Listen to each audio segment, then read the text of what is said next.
नमस्कार, स्वागत है आपका कमोडिटीज लाइव कॉलर शो में, जहां हम आपके तमाम कमोडिटी से जुड़े हुए सवालों के जवाब दिलवाते हैं। और आपके सवालों के जवाब देने के लिए हमारे साथ 3 खास मेहमान हैं। हमारे साथ हैं एंजल कमोडिटी से अनुज गुप्ता, साथ ही पैराडाइम कमोडिटी से बीरेन वकील जी और कोटक सिक्योरिटीज के रविंद्र राव। आप तीनों ही मेहमानों का स्वागत है। आप तीनों के पास ही आएंगे, लेकिन उससे पहले मेटल्स की चाल पर नजर डाले थे, जहां एक अच्छी तेजी देखने को मिली है। खास करके निकेल का भाव 990 रुपए के ऊपर पहुंच गया है। 2% के आसपास की तेजी हम निकेल में देख रहे हैं और कॉपर 1.5% के आसपास की तेजी हम कॉपर में देख रहे हैं। और कॉपर का भाव 465 रुपए के ऊपर मजबूती के साथ टिका हुआ है। और लेड, एल्युमिनियम और जिंक यहां पर भी आधे से 1% की तेजी हम मेटल के काउंटर पर, सारे ही मेटल काउंटर पर देख रहे हैं। और इसके पीछे जो सबसे बड़ी वजह वो ये है कि यूएस और चीन में जिस तरह से इकोनॉमिक डेटा आए हैं, जो मजबूत नंबर आए हैं, उसके बाद से बेस मेटल्स की कीमतों को सपोर्ट मिला है और जो ग्लोबल इकोनॉमिक सेंटीमेंट में सुधार हुआ है, और इसका फायदा पूरे ही बेस मेटल्स के काउंटर को देखने को मिला है। और लगातार ये तेजी आज सुबह से ही बनी हुई है और ये तेजी धीरे धीरे बढ़ती ही जा रही है। खास करके बेस मेटल्स में अब करीब 2.25% की तेजी हम यहाँ पर देख रहे हैं। और 991 रुपए के आसपास बेस मेटल्स का काउंटर अब देखिए 993 रुपए के ऊपर पहुंच चुका है। ये 1.75% की तेजी हम निकेल में भी देख रहे हैं। लेकिन इन सब के बीच में आपको बेस मेटल्स में कैसे ट्रेड करना है, ये बताने के लिए हमारे साथ तीनों मेहमान बने हुए हैं। सबसे पहले कोटक सिक्योरिटी से रविंद्र राव भी हैं। रविंद्र सर, बताइए सबसे पहले आपको बेस मेटल्स में कौन सा बेहतर पिक लग रहा है, निकेल, कॉपर या जिंक? इन तीनों में बताइए कहाँ पे ट्रेड करना चाहिए। विश्व मोहन जी, मुझे लगता है कि निकल बेटर पिक होगा। वैसे कॉपर में भी हमने एक अपमूव देखा है आज, लेकिन निकल में अराउंड 980 के ऊपर एक ब्रेकआउट आया है और पॉसिबल है कि ये 1002, 1003 तक ऊपर के लेवल्स पर जाए। तो आई थिंक 990 से 988 तक अगर प्राइस आता है तो एक अच्छी बाइंग अपॉर्चुनिटी होगी for a target of 1002, 1003। Copper में भी मुझे लगता है कि 467 हाफ तक आ सकता है, लेकिन वहां से हम फिर से इसमें एक सेलिंग देख सकते हैं। तो कॉपर में एक ब्रॉड रेंज बना रहेगा, लेकिन निकल में आई थिंक ये तेजी जो है वो कंटिन्यू रहेगा ऊपर में। यानी निकेल की तेजी कंटिन्यू रह सकती है और ऊपर की तरफ 1003 का लेवल अभी इमीडिएट टारगेट दे रहे हैं। और कॉपर एक रेंज में घूमेगा, 467 ऊपर की तरफ जाएगा, वहां पर वापस से सेलिंग जोन में जा सकता है और वापस से वहां पे गिरावट आ सकती है। बीरेन जी, आपको आज बेस मेटल्स में क्या पसंद आ रहा है, कहां पे ट्रेड करना चाहिए? यहाँ आज फिगर काफी अच्छा है। चाइनीज स्टॉक मार्केट में बहुत अच्छी तेजी हुई है। मुझे ऐसा लग रहा है कि यहाँ अभी शुरुआत ही है तेजी की और ये रिस्क ऑन सेंटिमेंट को बढ़ावा देगा। यहाँ लेड पे मेरी पिक रहेगी। लेड में करंट लेवल पे 144.20 के आसपास बाय प्रेफर करूँगा। यहाँ कंजर्वेटिव टारगेट 146 रख सकते हैं, आगे 148 भी रख सकते हैं। और जो मोमेंटम ट्रेडर है उनके लिए मैं निकल में भी बाइंग प्रेफर करूंगा, बट ये एग्रेसिव कॉल है, थोड़ा रिस्की है, बट यहाँ से 1020 तक जा सकता है। ओके, यानी निकेल और लेड इनको पसंद है। 1020 का टारगेट ये निकेल में दे रहे हैं और 146 का टारगेट लेड के लिए है। अनुज जी, आपकी टॉपिक बेस मेटल्स में? विश्व मोहन जी, गुड इवनिंग। हमने बेस मेटल में एक अच्छा मोमेंटम आते हुए देखा है। पिछला हफ्ता भी काफ़ी पॉजिटिव रहा था, बट मुझे लगता है कि कॉपर और जिंक में एक अच्छा मोमेंटम बन सकता है। हालांकि जिंक मेरा प्रेफर रहेगा। मुझे लगता है कि जिंक में काफ़ी दिनों के बाद एक अच्छा मोमेंटम देखने को मिला है और भाव 160 के ऊपर क्लोज होने में कामयाब रहे हैं, तो कहीं ना कहीं पॉजिटिव क्लोजिंग दी है। हमें लगता है कि 162 के आसपास बाय करना चाहिए। 159 का स्टॉप लॉस रहेगा, 167 तक का टारगेट देखने को मिल सकता है, तो निकल में बाय का ट्रेड बनाया जा सकता है। वहीं अगर कॉपर की बात करें तो कॉपर में भी लोअर लेवल से रिकवरी हुई है। हमें लगता है कि कॉपर के अंदर भी बाय का ट्रेड बना सकते हैं 463 के आसपास। ऊपर टारगेट 468, 469 तक जा सकते हैं, तो यहाँ पर हमें लगता है कि कॉपर के अंदर खरीदारी कर सकते हैं। थर्ड जो कॉल रहेगा वो निकल के अंदर रहेगा। निकल में काफ़ी अच्छा ब्रेकआउट देखने को मिला है। पिछले 2 हफ्ते से अगर हम इवेल्युएट करें तो पॉजिटिव क्लोजिंग रही है और लास्ट वीक हमने काफ़ी अच्छा ब्रेकआउट 980 के ऊपर आते हुए देखा था। हमें लगता है कि जो नेक्स्ट टारगेट होगा इसमें करीबन 1010 से लेकर 1020 तक का टारगेट हो सकता है, तो निकल को भी बाय का ट्रेड बनाया जा सकता है। यानी निकल को लेकर बहुत ही क्लियर व्यू है। हमने दोपहर में भी बात की थी केडिया जी से, तो उन्होंने भी 1020 का टारगेट दिया था। अब यहाँ पर 1020 का टारगेट अनुज जी भी दे रहे हैं, 1004 रुपए का टारगेट रविंद्र जी ने दिया है और वीरेंद्र जी का भी मानना है कि निकेल को खरीद कर चलना चाहिए, यानी निकेल पर सभी बुलिश है। लेकिन ओवरऑल रविंद्र सर आपसे ये जानना चाहेंगे ओवरऑल क्या फंडामेंटल्स है मेटल को लेकर और किस तरह का आउटलुक लग रहा है आने वाले समय में? विश्वमोहन जी, मुझे लगता है कि एक मिक्स आउटलुक होगा क्योंकि सबके अपने अपने फंडामेंटल चल रहे हैं। अगर कॉपर की बात करें तो कॉपर में शीफी और एलएमई दोनों जगह पे वेयरहाउस स्टॉक जो है वो काफी घट रहा है। चिले में सप्लाई को लेके थोड़ी सी टेंशन है, तो उस वजह से कॉपर को एक सपोर्ट मिल रहा है। वही अगर हम जिंक में देखें तो जिंक में आउटपुट ज्यादा होने की चांसेस है, भले ही एलएमई पे स्टॉक्स गिर रहे हैं, उस वजह से हो सकता है कि जिंक में एक कैप आए। तो ऐसे अगर हम देखें तो एलएमई वेयरहाउस स्टॉक्स और शीफी वेयरहाउस स्टॉक जो है वो मिक्स्ड है। एलएमई पर प्राइस स्टॉक्स थोड़े से नीचे है लेकिन शीफी पे उतने नीचे नहीं है, तो उसके वजह से थोड़ा सा मिक्स फंडामेंटल्स रह सकता है। प्लस जो अभी जो ग्लोबल इकोनॉमिक सिनेरियो है, हमने एक पॉजिटिव डेटा देखा था लास्ट वीक में यूएस और दूसरे ग्लोबल इकोनॉमिक में। यूएस में जो नॉन फार्म पेरोल्स डेटा है वो काफी पॉजिटिव आया था एक्सपेक्टेशन से, तो उस वजह से इकोनॉमिक रिकवरी को लेकर एक होप बनी हुई है और उस वजह से हम इकोनॉमिकली सेंसिटिव कमोडिटीज में एक उछाल देख रहे हैं। लेकिन मेरे हिसाब से जो वायरस केसेस जो है वो जो कंटिन्यूअसली इंक्रीज हो रहा है यूएस में और दूसरे इकोनॉमीज में, आई थिंक वो एक बहुत बड़ा वरी है। प्लस यूएस चाइना टेंशन एक बहुत बड़ा वरी है। हो सकता है कि ये दोनों चीज जो है वो गेन्स को कैप करे, तो मेरे हिसाब से ऊपर के लेवल से हम फिर से एक बार सेलिंग देख सकते हैं। But yes, from a very short term perspective हो सकता है कि ये जो रैली जो चल रही है वो छोटे अवधि में कंटिन्यू रहे, यानी शॉर्ट टर्म के लिए रैली बनी रह सकती है। और जो बेस मेटल में जो तेजी आई है उसका फायदा सिल्वर को भी मिल रहा है, तो सिल्वर को लेकर क्या आउटलुक है रविंद्र जी? वेल, सिल्वर एक बहुत ही इंटरेस्टिंग जोन पर है विश्वमोहन जी। आई थिंक अगर हम कॉमिक्स की बात करें, मैं थोड़ा सा कॉमिक ज्यादा ट्रैक करूंगा क्योंकि एमसीएक्स पर बिकॉज ऑफ रुपी अप्रिसिएशन हम एमसीएक्स में थोड़ा सा चार्ट खराब होते हुए देख रहे हैं, लेकिन कॉमिक्स पर एकदम क्लियर चार्ट है और $18.20 का एक बहुत ही स्ट्रॉन्ग सपोर्ट लिया है सिल्वर ने और आज के सेशन में फिर से ये ऊपर आया है, 18.50 के आसपास चल रहा है। मेरे हिसाब से 18.88, 18.90 का एक ब्रेकआउट जोन है। अगर उसके ऊपर निकल जाता है तो फिर मेरे हिसाब से फिर से हम 50,500, 51,000 का लेवल आराम से देख सकते हैं। तो मेरे हिसाब से सिल्वर में भी एक पॉजिटिव मोमेंटम रहेगा क्योंकि थोड़ा सा रिस्क ऑन है मार्केट में, इक्विटी मार्केट भी पॉजिटिव है, तो वो हिसाब से मुझे लगता है कि सिल्वर में एक पॉजिटिव मोमेंटम कंटिन्यू रहेगा। 18.88, 18.90 के ऊपर मैं और थोड़ा सा कन्विंसिंग हो जाऊंगा और that will be a breakout जहां पे पोजिशनल बाइंग भी कर सकते हैं। ओके, यानी चांदी में काफी बुलिश व्यू है। शुक्रिया रविंद्र जी, ये बेस मेटल्स और सिल्वर पे खास करके अपनी राय देने के लिए। यानी 50 से 51 हजार का टारगेट चांदी को लेकर दे रहे हैं। वीरेंद्र सर, आपका क्या टारगेट है चांदी को लेकर? आज शाम के सत्र के लिए बता दीजिए चांदी में किस लेवल के लिए टारगेट करके आपको ट्रेड करना चाहिए यहाँ पर? सिल्वर में मेरा ब्रॉडर व्यू थोड़ा बेरिश है और मार्केट का मोमेंटम थोड़ा तेजी है, तो मैं मेरे लेवल से शॉर्ट करने की अपॉर्चुनिटी देख रहा हूँ कि सिल्वर में क्या हुआ है कि कॉमेक्स में बहुत जबरदस्त डिलीवरी निकली है, 40 साल की हाईएस्ट डिलीवरी निकली है अभी जुलाई कॉन्ट्रैक्ट हुआ उसमें, तो ये डिलीवरी देखते हुए मैं बाइंग में कंफर्टेबल नहीं हूँ।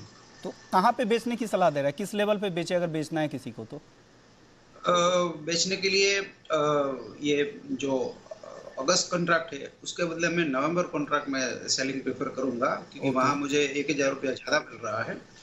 यहाँ करंट लेवल से भी बेच सकते हैं। यानी उन नवंबर कॉन्ट्रैक्ट को, चांदी के नवंबर कॉन्ट्रैक्ट को अगर बेच के चलें तो ज़्यादा फायदा आपको वहाँ पर होगा। अनुज जी, आपका व्यू गोल्ड और सिल्वर दोनों पर? विश्वमोहन जी, हमारा व्यू थोड़ा पॉजिटिव रहेगा।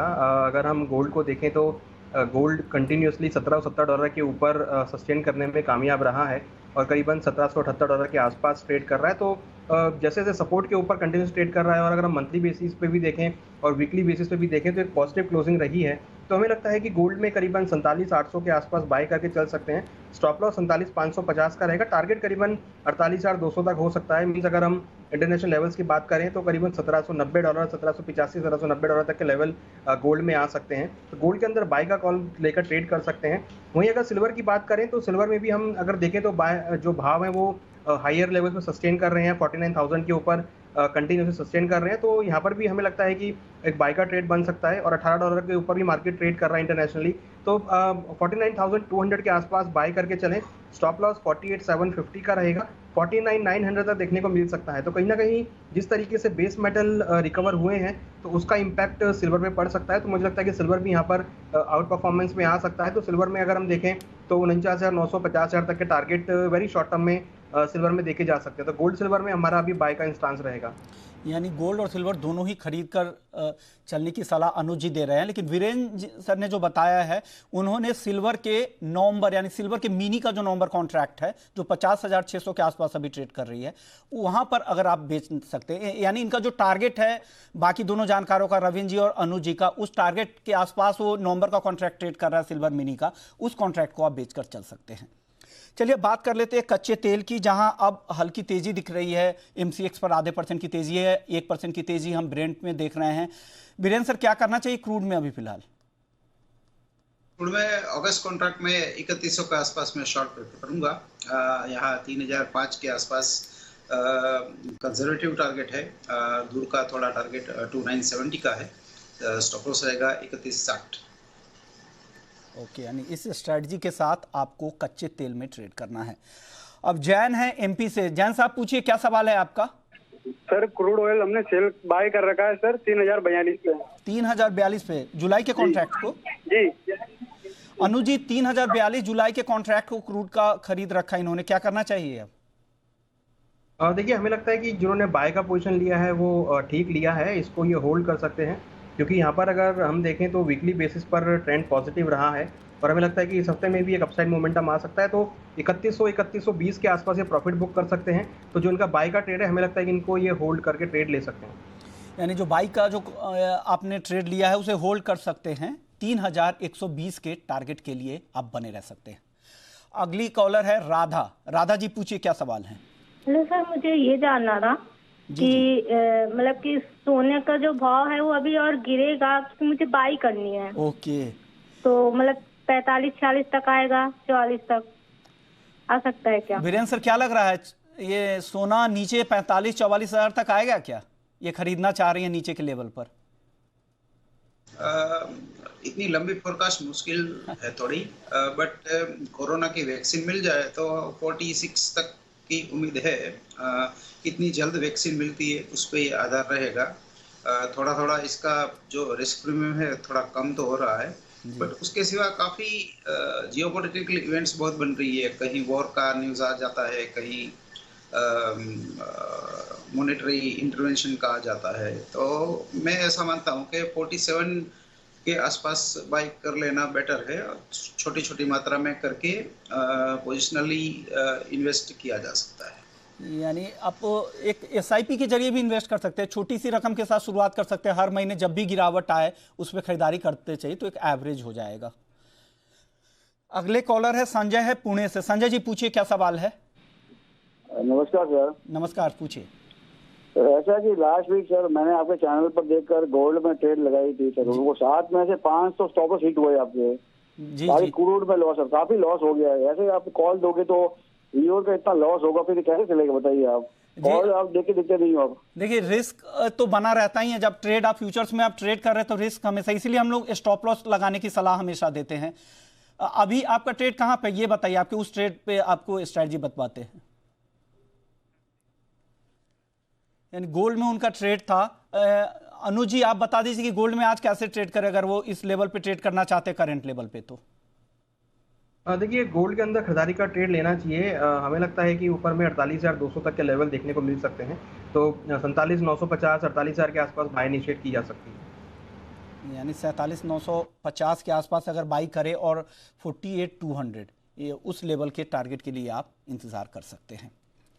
आज के ट्रेड में एग्री में काउंटर था कॉटन सीड केक, जहां तेज गिरावट देखी। 3% से ज़्यादा की गिरावट हमने कॉटन सीड केक के वायदा में देखी है। वीरेंद्र सर, आप काफ़ी क्लोजली ट्रैक करते हैं इस काउंटर को, क्या करना चाहिए इस गिरावट में? कहाँ तक गिर सकता है और ऊपर कितना लेवल दिख सकता है अगर गिरावट पे कोई खरीदे तो? ये बेसिकली सेलर्स मार्केट है और इसमें थोड़ा क्वालिटी, ज़्यादातर माल जो है वो थोड़ा कमज़ोर ब्राउनिश क्वालिटी का है। उसके लिए ये थोड़ा नरम रहता है। जी जी ओवरऑल उसकी रेंज पूरी सीजन में 1900-2200 के बीच रही है। मैं इसमें सेलिंग के लिए 2080-2100 तक आने की वेट करूंगा। इस भाव पे मुझे शॉर्ट सेल में थोड़ा डर लगता है कि शायद मैं ट्रैप हो जाऊं, जी। तो आई एम वेटिंग फॉर 2100 और फिर मैं शॉर्ट जाऊंगा। यानी ऊपर जब बाउंस आएगा तब उस सेल ऑन राइज की strategy Virendra sir cotton seed cake में अपनाएंगे।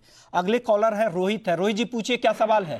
सर जी नमस्कार, मेरे वीरेंद्र सर से पूछना था, मैंने गोल्ड 47,950 पे बाइंग कर रखा है, तो ऊपर कहाँ तक जाए तो मैं निकल जाऊं या होल्ड करूं, या निकलने के बाद नीचे का मैं वेट करूंगा, तो कहाँ तक निकलना है मुझे? वीरेंद्र सर बता दीजिए 47,950 की इनकी बाइंग प्राइस है, किस लेवल पे निकले, ये क्या स्ट्रेटजी बनाए? अभी तो प्रॉफिट में है। सीरियस ट्रेडर को बाय एंड होल्ड रखना चाहिए। गोइंग फॉरवर्ड में इसको धीरे धीरे 50, 500, 51, 52 तक देखता हूँ। इसका रॉक बॉटम फिलहाल मैं 46,600 मानता हूँ, इसके नीचे ये नहीं जाएगा। ये ट्रेडर हैं, ये ट्रेड कर रहे हैं, तो कैसे इनका व्यू, मतलब ट्रेडिंग एंगल से ये जानना चाह रहे हैं। ट्रेडिंग एंगल से व्यू है तो भी उनको बहुत छोटे टारगेट से या बहुत छोटे स्टॉप लॉस से नहीं काम करना चाहिए, क्योंकि ये काफ़ी वोलेटाइल मार्केट है, अच्छी स्विंग में है, तो कम ट्रेड करके ज़्यादा मुनाफा का ट्राई करना चाहिए। वैसे भी गोल्ड ने कभी बायर को निराश नहीं किया है। अगर बाय एंड होल्ड करके कोई बैठे तो कभी वो बायर को निराश नहीं करता है। शॉर्ट सेलर को क्या है कि 10 बार पैसा देता है, 11वीं बार जो भी दिया है वो पूरा ले जाता है। ओके, यानी आज के लिए जो इंट्राडे के लिए स्ट्रेटजी है 48,200 का टारगेट अनुज जी का, और वीरेंद्र सर का है 48,300 का, इस टारगेट के साथ। और स्टॉप लॉस भी ध्यान रखें, वीरेंद्र सर का जो स्टॉप लॉस है वो 47,400 का है, इसे जरूर फॉलो अप करें। अगले कॉलर पवन है। पवन जी पूछिए क्या सवाल। सर मेरा वीरेंद्र जी से सवाल है गोल्ड पे। हाँ कि आज पहले सेल करें कि बाय, और किस रेट पे? ओके, गोल्ड को। जी सर, गोल्ड। वीरेंद्र सर आज सेल करे कि बाई करे? आप तो सेल अवॉइड करते हैं गोल्ड में। मैं जनरली सेल अवॉइड करता हूँ। मैं बाय ऑन डिप्स प्रेफर करता हूँ। सेल के लिए मैंने अभी ऐसा प्रेफर किया है कि बेचना है तो सिल्वर मुझे अट्रैक्ट। ओके, बेचने के लिए इनको सिल्वर अट्रैक्टिव लग रहा है, लेकिन गोल्ड को अगर बेचना है तो सेल ऑन राइज की स्ट्रेटजी अपनानी चाहिए।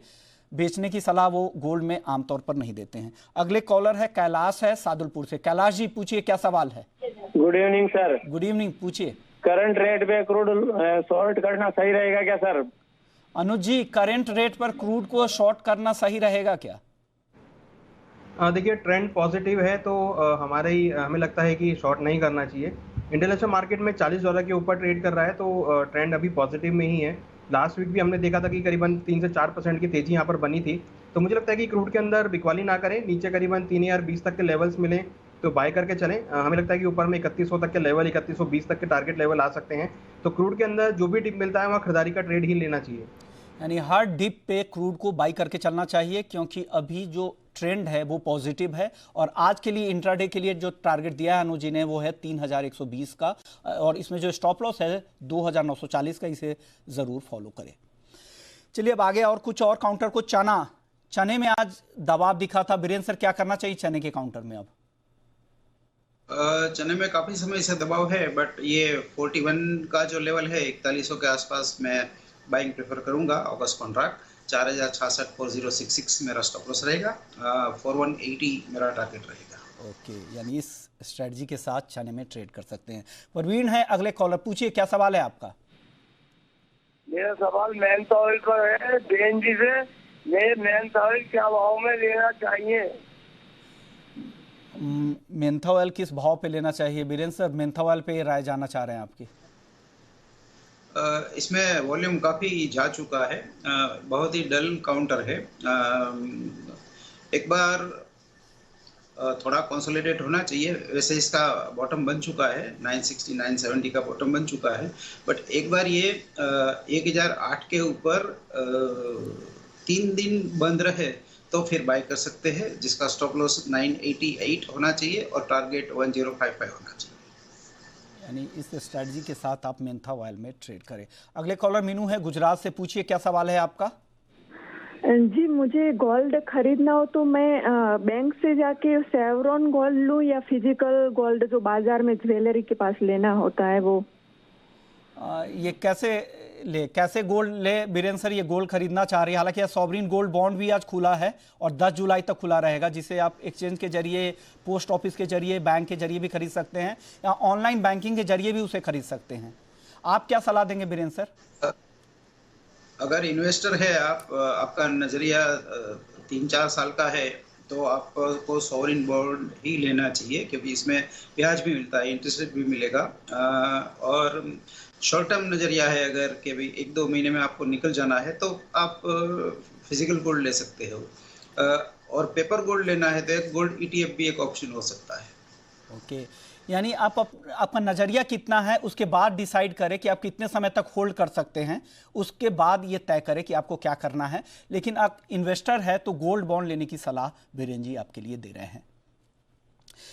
अनुज जी, ये सोयाबीन को लेकर आपका क्या आउटलुक है? सोयाबीन में क्या करना चाहिए करंट लेवल्स पे?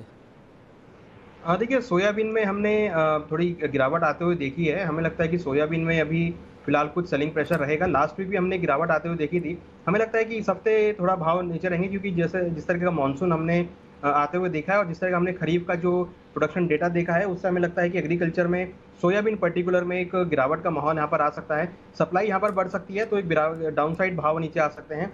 करंटली जो भाव चल रहे हैं, हमें लगता है कि वहाँ से करीबन 100 से 150 रुपये की गिरावट नीचे करीबन 3600 रुपये तक जुलाई कॉन्ट्रैक्ट में लेवल्स आ सकते हैं। तो सोयाबीन में हमें लगता है कि थोड़ा सा प्रॉफिट बुकिंग का ट्रेंड यहाँ पर आ सकता है, तो बिकवाली का ट्रेड सोयाबीन में ट्रेड लेकर चलना चाहिए।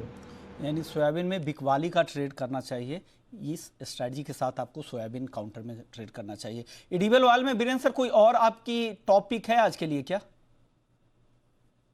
मैं एग्री स्पेस में CPO में अपसाइड देख रहा हूँ। यहाँ 664 पे बाई किया जा सकता है, 675 का टारगेट और 660 का स्टॉप लॉस। ओके, यानी आप भी बुलिश हैं CPO को लेके, यानी 675 का टारगेट आपको यहाँ से दिख सकता है। आप बाई इनिशिएट कर सकते हैं CPO के काउंटर पे। स्पाइसेस में क्या आउटलुक है अनुज जी आपका? स्पाइसेस में कोई काउंटर पसंद आ रहा है क्या? देखिए, स्पाइसेस में अभी हमने एक लास्ट वीक में काफ़ी अच्छी रैली आते हुए देखी थी, उसके बाद एक प्रॉफिट बुकिंग रहा है। हालांकि टर्मरिक अभी भी हमें अच्छा लगता है बाई करने के लिए। नीचे अगर भाव 5450-5400 के आसपास मिलते हैं, मीन्स करंट रेट से अगर 100 रुपये की गिरावट नीचे मिलती है तो खरीदारी कर सकते हैं। एक्सपोर्ट डिमांड धीरे धीरे हमें लगता है कि स्पाइसी सेक्टर की तरफ आ सकती है, तो वहाँ पर एक अच्छा बाइंग अपॉर्चुनिटी बनेगा। तो वेट एंड वॉच करें। 5450-5400 के आसपास के लेवल्स अगर मिलते हैं तो खरीदारी करके चल सकते हैं। हमें लगता है कि 5800 तक के लेवल दोबारा से टर्मरिक में आ सकते हैं। तो टर्मरिक हमें लगता है कि 5450 के आसपास बाई का ट्रेड बनाया जा सकता है। ओके, यानी बाई करके चल सकते हैं आप टर्मरिक में। अगले कॉलर आ गए हैं, रामकिशोर जी है। रामकिशोर जी पूछिए, क्या सवाल है? रामकिशोर जी, आप टीवी के वॉल्यूम को कम कीजिए फिर सवाल पूछिए सर। रामकिशोर जी, जीरे पे उनका सवाल था। बीरेन सर, जीरे में क्या करना चाहिए? काफी सुस्त कारोबार है जीरे में। बहुत टाइम से 13,400 13,800 के बीच सुस्त कारोबार है, बट अब थोड़ा ऐसा लग रहा है कि इसमें थोड़ी अपसाइड आनी चाहिए। 14,000 क्रॉस करता है 14,000, तो वहाँ ब्रेकआउट बाई करना चाहिए, जिसका टारगेट 14,400 से 450 का रहेगा और स्टॉप लॉस 13,680 का रहेगा। ओके, यानी ये ट्रेड आपको जीरे में करना है सर। और ग्वार सीड और ग्वारगा में बीरेन सर क्या करना चाहिए? यहाँ भी काफ़ी बेसिंग जिसको बोलते हैं बॉटमिंग आउट प्रोसेस दिख रहा है। 3580 3770 के बीच एक रेक्टेंगल बन रहा है। यहाँ भी मैं बाइंग ऑन डिप्स प्रेफर करूँगा। जब ये 3770 के ऊपर क्लोज आएगा तब इसमें शायद हम 3880 3930 तक के प्राइस देखेंगे। ग्वार की तुलना में ग्वार काफ़ी अट्रैक्टिव लग रहा है, यानी ग्वार इनको मौजूदा लेवल पे काफ़ी अट्रैक्टिव लग रहा है। चलिए, अब वक्त हो गया है रैपिड फायर राउंड का।